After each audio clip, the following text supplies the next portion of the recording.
You can have $1 billion, but you can never get drunk or high again. Are you interested? Why or why not? Absolutely. Besides, there are plenty of other vices available to someone with $1 billion. Edit. Wow, that blew up. And the implications got dark really quickly. I just wanted to state for the record that my vices would be in the realm of a crippling Fabergé addiction, posting ridiculously expensive food pics to Instagram, buying the loyalty of spineless politicians, and sponsoring the construction of a long-range space probe for the sole purpose of rickrolling other space civilizations. But I'm still not going to buy a PS5 from a scalper. Obviously, yes. Bring it down to 100K or something, and then you might get some interesting answers. $1 billion is ridiculous. Nothing I wouldn't do for that kind of money. The number is always too high. I used to have a coworker that would ask a question like, "Would you suck it for $1 billion?" He would be surprised when I said absolutely. $1 billion with a lot of mouthwash and silence. Well, the real game is how little money would you for? Because really, to be clear, I'm a straight, married guy. I make 100K a year and support a family of 4 on that. I rent, let's think, 10 million. That's roughly what I'll make from here to retirement. With good investment at it, it's 100 years' wages and I only have 15 years to retirement. Sorry, it's 3 a.m. and I'm at work. Still, I never need to work again. $1 million. Fuck yes. Not even a moment's hesitation. That's 10 years' salary.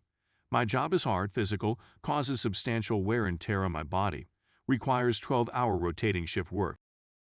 $1 million would buy me a depressingly modest home, pay off all my debts, secure sufficient savings for my kids' education. With debt paid and no major housing outlay, my standard of living would leap up from here till retirement, or I'd have plenty of room to downgrade to an easier job. But those are silly numbers. 100K. Yup, we're still not hesitating. I go through a lot of misery to make my yearly 100K as it is, and here we're talking tax-free. 10K. Still yes, but now we're getting into numbers I'm going to feel dirty about. Still, mouthwash is cheap. 1K. Probably not. Maybe, but you're wearing a condom for sure. Okay, so 5K. Yeah. Sure. Want to set up a monthly date. I'd blow someone once a month and quit my job well. So what we discovered is that the only reason I'm not a worker is nobody is going to pay me 5K to blow them. Which I'll say is probably their loss. I'm a dude, I know what feels good, and I have no gag reflex. If you honestly have to think about it in terms of recreational inebriation, you might have a problem. Though if you think about non-recreational being high, I wouldn't want to go through surgery, advanced dentistry, or die of cancer without painkillers. I was about to say, can I not do anything recreationally, but still take drugs medicinally? I take kratom for back pain. I'm not giving that up and living in pain or dependent on opiates again. It also treats my depression. I take medication for my ADHD too. Can I do psychedelics if I can get a therapist to recommend it? They are currently becoming mainstream as a treatment for depression and other mental health issues. Or MDMA if I'm having relationship issues and a therapist can be there. I'm assuming as a billionaire, I would have access to all of this. I'll give up alcohol easily. Same with recreational drugs. But do I have to give up my medicine just because it can be pleasurable? Does that count as being high? I have a kid, so I would actually give it all up and live in pain the rest of my life in order to give him the best life possible. But it would be hard even with $1 billion. You get used to the lifestyle a lot faster than you'd think. I'd be hard to live with the pain the rest of my life. And I don't think friends and family would want to deal with my ADHD unmedicated again. Although I suppose I could have a personal assistant manage my family's schedule so I'm not forgetting all the time and negatively affecting my kid's life. Of course, this isn't even a question.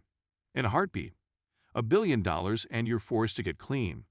What moron would do anything else? All the people like I don't drink or smoke anyway, like trust me bro, even if you did this would still be a no-brainer. Anyone legitimately saying no is just stupid. I would take the money and then spend like ungodly amounts of money on a legal team to immediately void that part of the contract. Your Honor, the wording is too ambiguous. While being inebriated or intoxicated can be referred to as being drunk or high, the definitions aren't made clear in the contract. As such, my client took drunk to mean another human, putting them in a giant blender and then drinking them. Similarly, they took high to mean an increase in altitude. And since no exact altitude can be defined as high, this clause simply doesn't apply. You could use my mother's interpretation of the word drunk. She always told me growing up that she'd never been drunk, but as I got older and paid more attention to her behavior while drinking, determined she was definitely getting drunk. So I challenged her on it one day, and she goes, "Well, I've never blacked out." I had to inform her that there was actually a pretty broad space between being drunk and blacking out. My mother is a saint, but she has most certainly been drunk plenty, sure. I mean, I like doing those things occasionally, but I'd have no hesitation giving them up for enough money to do whatever else I want as often as I want to do it. Honestly, not really interested in living with a ton of money if I can't get buzzed or high. I would need to be incredibly selfless with the cash, or else I would just feel like it's a waste. Like other than a property and enough to survive, I wouldn't really spend it on anything other than a couple toys. I smoke weed, I'd say medicinally, and I've gained great perspective from psychedelics. Like Ike, a big boat wouldn't be fun if you didn't have parties on it. Having a drink with locals is always a fun thing when traveling. Heck, a nice meal is better with a tasty beverage. Going for a nice drink is an experience. I don't think it's ridiculous to say it wouldn't be as enjoyable without. I'm not talking about being up all the time. I'm in total agreement with what you're saying here. Honestly surprised this is one answer against many hell yes answers. To those saying Patman 007 has a problem, lol. Way to make assumptions. What is enticing about a large windfall of cash is the possibility that parts of your life get unlocked. Maybe you can just say it and quit your job, go somewhere, order things on the menu like you don't give a damn. The truth is that can happen with a lot less money than $1 billion. To exchange any choice or right in perpetuity just for money seems like a deal, and especially to those who already have money. Yeah, you're nailing it.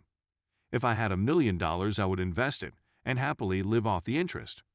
$1 billion is financial gluttony, definitely not worth being sober all the time for. I'm also not religious, but I believe you can't give fish, you need to teach to fish. I know people I would try to help financially that it would just make their lives worse. What's the point of having $1 billion to help my crack-addicted brother, who won't go for addiction therapy, but I can't smoke weed or I'll die? Sounds miserable to me. Glad to see someone else who thinks the same. My conflicts with the situation isn't necessarily the never drinking or getting high part. I personally haven't touched any recreational drugs in a good while and could live without the stuff, though I'd be a little sad about it. It's the $1 billion and the fact that it's a lot of money, a lot of power, and a lot of responsibility. I haven't seen anyone else talk or think about the responsibility.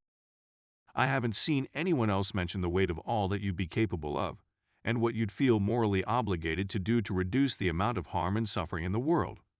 Not to mention having the power and responsibility to make meaningful progress towards keeping human civilization from the brink of collapse due to climate change. Call me selfish, but I don't think I'd want that responsibility. It would weigh on me too much. I've never wanted to save the world. I just want to carve out my little slice of life for the time that I'm alive and hopefully do a little more good than bad. I can rationalize this selfish lifestyle when I'm just a regular guy, making enough to live comfortably on while saving for retirement and giving a little to charity every now and again. I absolutely could not if I had $1 billion. I definitely overthought what was supposed to be a fun little what-if scenario, but I still feel like my concerns are valid.